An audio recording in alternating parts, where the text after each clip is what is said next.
Hi, my name's Kim. I have every window open in this flat, so apologies if there is a lot of background noise. But this is my mid-year book freakout tag. This year, if you've watched any of my previous videos, you'll know has not been the best reading year for me. And so I was debating on whether or not to do this video, but I thought it would still be nice to reflect on what I have read and talk a little bit about it and talk about my hopes for the rest of the year as well. It has been really hot in the UK for the past week, and today's the first day that it's a bit cooler, and so there is a breeze coming through my window right now. And it's crazy that there is even a breeze, because there's been no breeze at all. It's been so stifling, so I'm fully embracing every bit of air that's coming past me right now. Anyway, I have my trusty Hobonichi where I've written down my thoughts and feelings, and so I thought I'd take you through the questions. Most questions are included in this, but some of them aren't, just because some of them aren't really as relevant or I haven't really got answers for them. So I'll be reading off this, and without further ado, question 1 is the best book so far that I've read this year.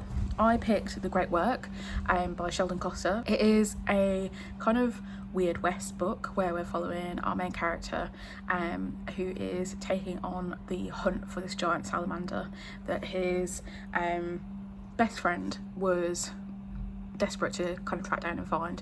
There's been a lot of rumour surrounding this giant salamander, and what it does, it brings people to madness and kind of the hunt for it.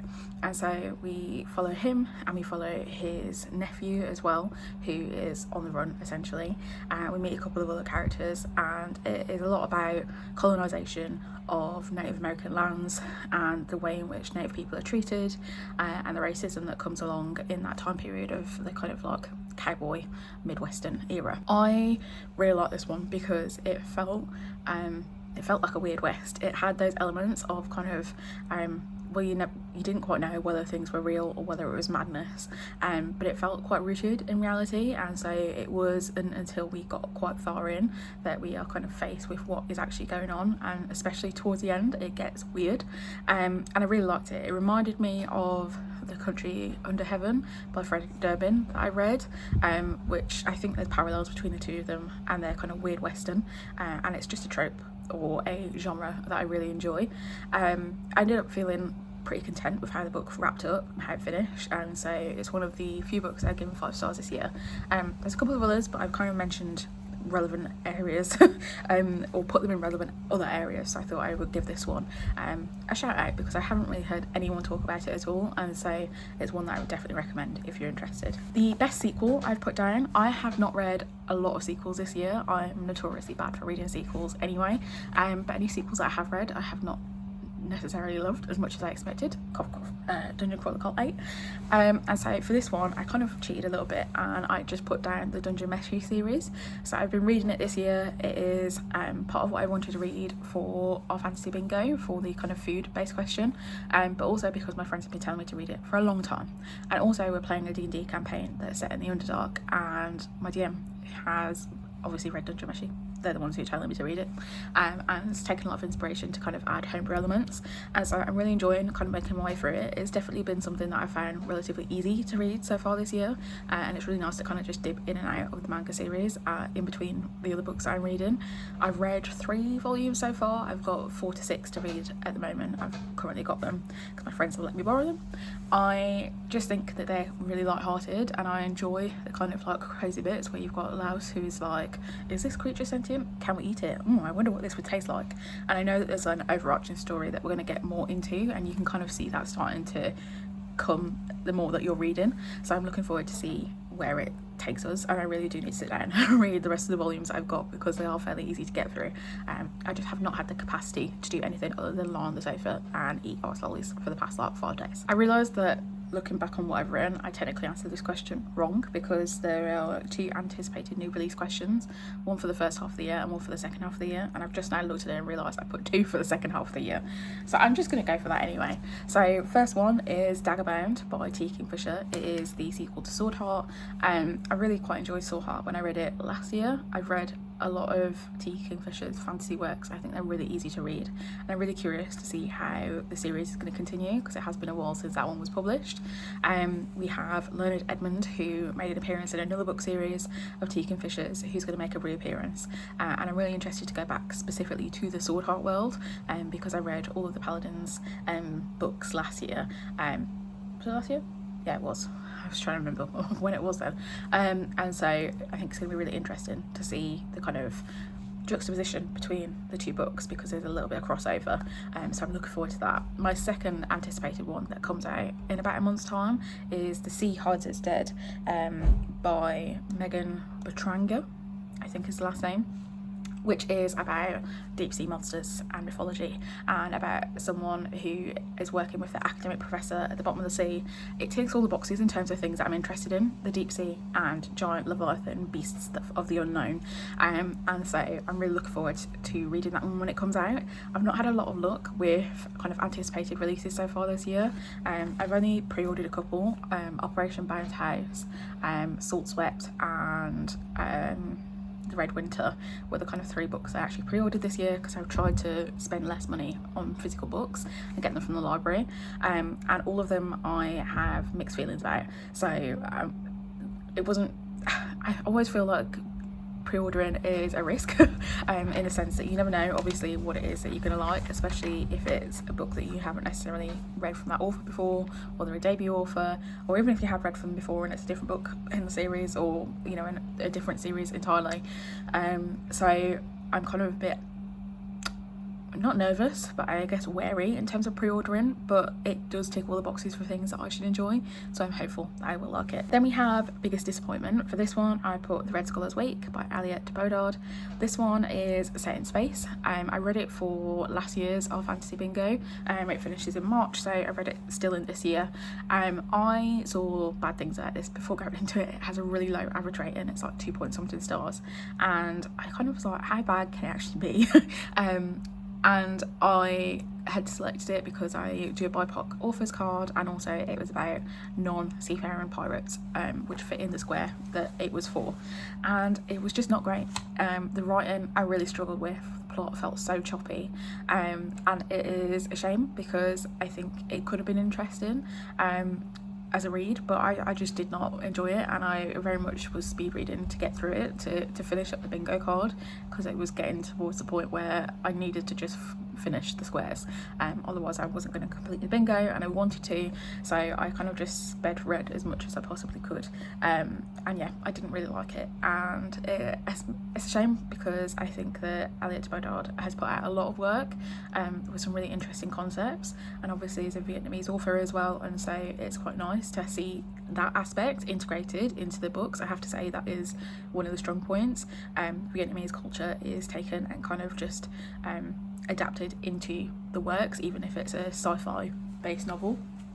But yeah, it wasn't for me, unfortunately, and I would take heed of the low average rating if you're thinking about picking that one up. In terms of biggest surprise, which is question 6, I put There Is No Anti-Memetics Division by Quantum. So I read this earlier this year. It is a cosmic horror book, kind of based off the SCP lore, and I have to say it is one of the most cosmic horror books that I think I've read. I think it hits the SCP lore, I think, perfectly.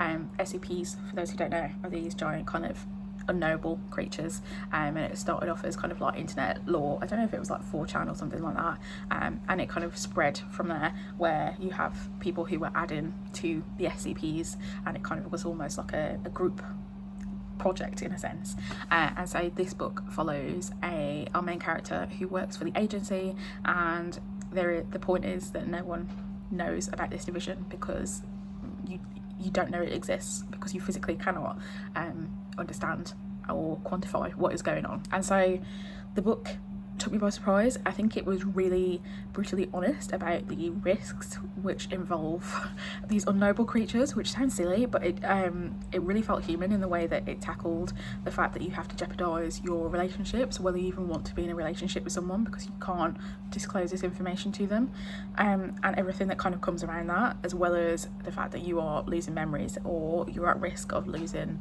your own mind essentially, and so I really did like the way it was done. It was a lot more devastating, like I said, than I expected, and so it definitely surprised me in terms of what I was reading. I picked it up because I was going for a reading slump. Are we surprised? No. And I thought, I'm going to read physical books on my shelves. I'm just going to pick it up and I'm going to read it. And yeah, it was really nice to enjoy it way more than I anticipated. Question 7 is favourite new author. For this one, I put Tessa Yang, who wrote The Jellyfish Problem. This is one of the other books I gave 5 stars this year. I read it as an e-arc, and it follows a giant jellyfish and the deep sea and all of these mystical things that are going on. I think we can see a pattern here in terms of things I'm interested in, and I really enjoyed the way it was written. It follows our main character Jo, and she essentially is grieving the loss of her friend, feeling really guilty about his death, and gets a call from an old friend slash flame about this weird, strange, giant jellyfish sighting that exists on this tiny little island, and we end up going to the tiny little island to try and uncover what the truth is. Each chapter starts with an extract from Jo's book with her deceased friend, which is about jellyfish specifically, and I thought that was a really nice touch. It also has little footnotes and kind of like comments not footnotes, on the extracts from the book where you can see like their relationship, so I really like that. I also felt it was really well written. It's a debut and it really gives you an understanding about marine biology, but also the relationships in the book I really liked, and the kind of the tension essentially with this giant jellyfish and what exactly is going on surrounding it. I found to be really, really interesting as well. If you are a lover like me of the deep sea or giant jellyfish or marine biology, I would definitely recommend it. I kind of feel like I don't feel it's a fair comparison to Our Lives Under the Sea, because they're obviously both about deep sea things, but I would say that obviously that one is more literary horror.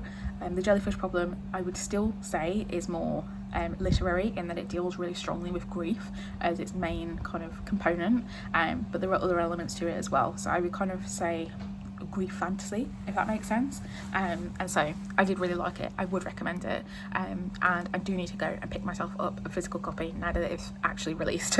Next question is fictional crush. I am skipping this one. There has been no fictional crushes in any of the books I've read so far this year, so alas, that one is not going to get counted. But question number 9 is favourite character. I really struggle with this one because I was trying to think about characters that jumped out to me, but I actually read The Princess Bride recently with my friends. We've got our own little book club that we do, and I didn't really love the book. Controversial maybe, but I did really enjoy Fezzik as a character from The Princess Bride. I haven't watched the film before, and I am going to watch that at some point in the future, I think, but I really just liked the character of Fezzik in the book. I did find the book quite difficult to read and get through, and coming from the people that I read it with who had watched the film, they say that they think the film was better than the book, and so I'm really interested to see how it compares and the kind of differences in the way the characters are played out. But yeah, I did enjoy Fezzik's character. It was quite humorous, it was quite light, and so even though I didn't really enjoy the book, I thought I would highlight Fezzik as a character as one of my favourite characters so far. Number 10 is Made Me Cry, and I haven't actually had a book make me cry this year, I don't think. I was trying to like rack my brains and think about it, and I cannot think of a single book, so unfortunately I have to skip that one too. But question number 11 is a book that made me happy. So I kind of put 2 books for this one. I put one, Role Model by Rachel Reed, which is part of the Heated Rivalry series. I also read this as a part of my book club. We decided that we weren't going to read Heated Rivalry itself. We all watched the TV show and enjoyed it quite a lot.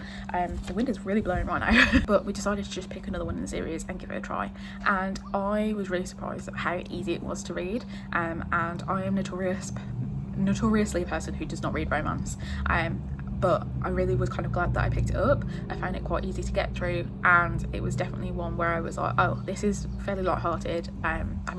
Fairly light-hearted because there is some serious topics that go on in the book, specifically to do with health problems, and there's obviously kind of a plane incident that's quite scary. But the actual relationship between them was quite easy to read, and it was just something that I found really easy to get through, which was really nice. So in that sense, that made me happy. I also put down Howl's Moving Castle, which is another book that I read with my friends for our little book club.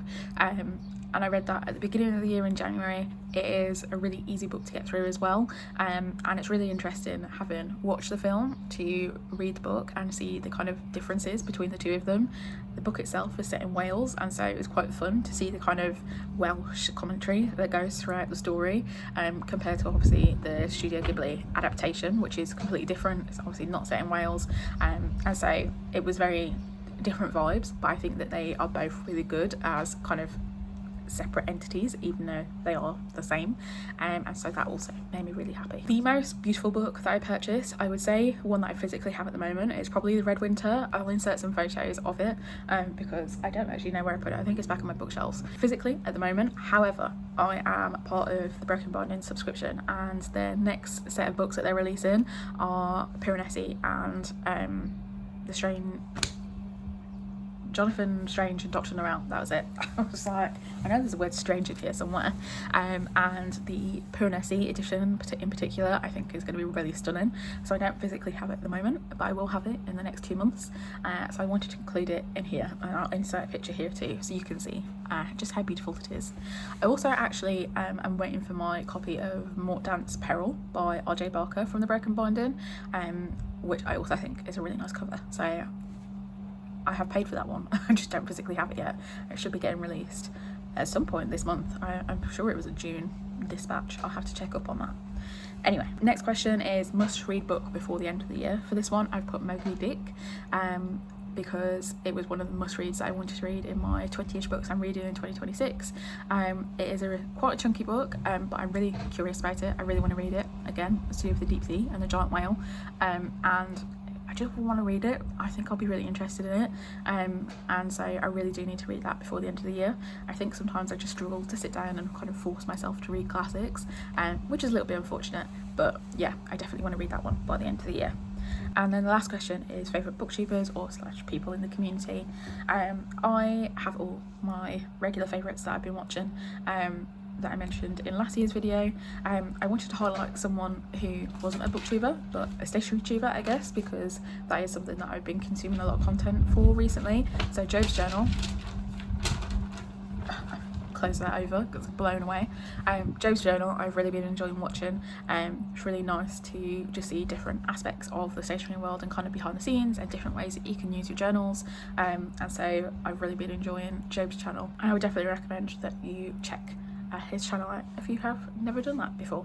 That is it from me. It's the end of this video. I have to get up off the floor now because I've got pins and needles. I'm really hopeful that this year will wrap up being a better reading year than it is. I did some calculations, and of the 47 books that I've read this year so far, 70% of them were 3 stars or less, which is not necessarily a bad thing, but a 3-star book for me is a book that is fine.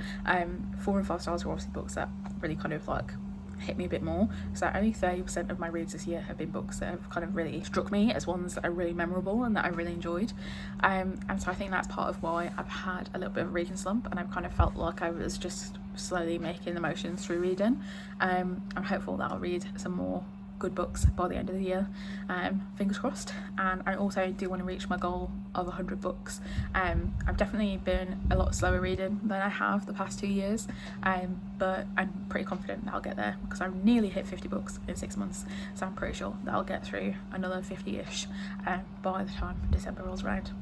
Thanks for watching, and I'll see you in my next video.